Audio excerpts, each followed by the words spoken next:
Good morning. Another deep dive into the final vault with Fifth Wheel Records, and today we're going to be talking about bands that are sadly no longer with us. The thing about underground rock music, stoner, doom, or whatever underground genre you're talking about is it is completely fan driven and band driven, and they work on tight budgets. So sometimes a band will put out one album, one EP, and never be heard again, or they'll have a run of albums, and for whatever reason, it's not sustainable. So unfortunately, one of those bands we're going to talk about is a great band from Sweden called Salem's Pot. They have an interesting aesthetic.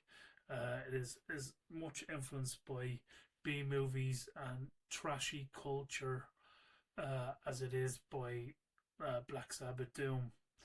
I was lucky enough to see them once live supporting Monolord, another great Swedish band we'll talk about again.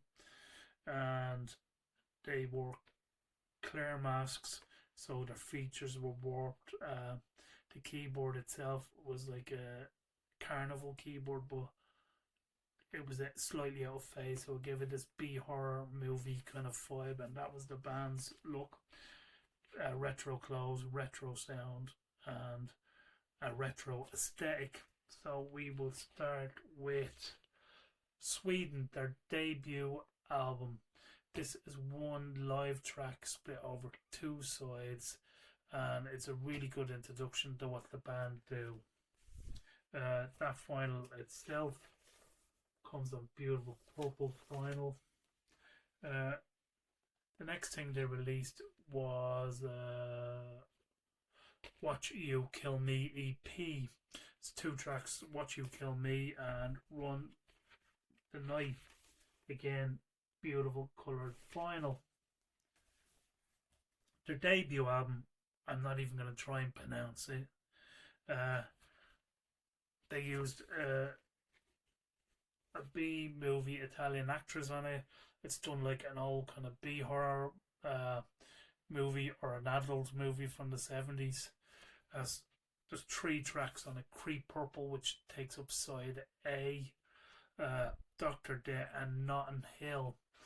And again, this is on coloured vinyl, which you can see there. It's beautiful. Great album.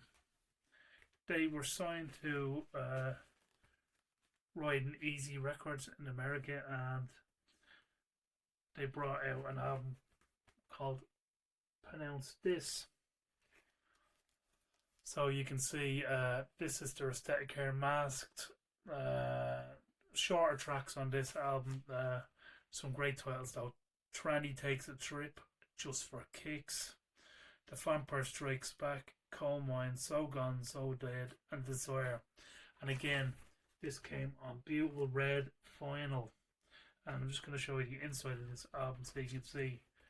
This is the aesthetic of the band. So retro in style all the way. Really, really good band. Really sadly missed. Some great music. They put out quite a few singles as well. They're worth checking out and collectible. Definitely two split EPs. One with Wind Hand and the other with Satan's Satires. They're both well worth checking out as well because they're exclusive tracks that are not on their albums. So Salem's Pot, sadly missed, but the albums are there for everyone to enjoy if you want to check them out. If you like this content, like and subscribe. Fifth Wheel Records. Keep it final, keep it real.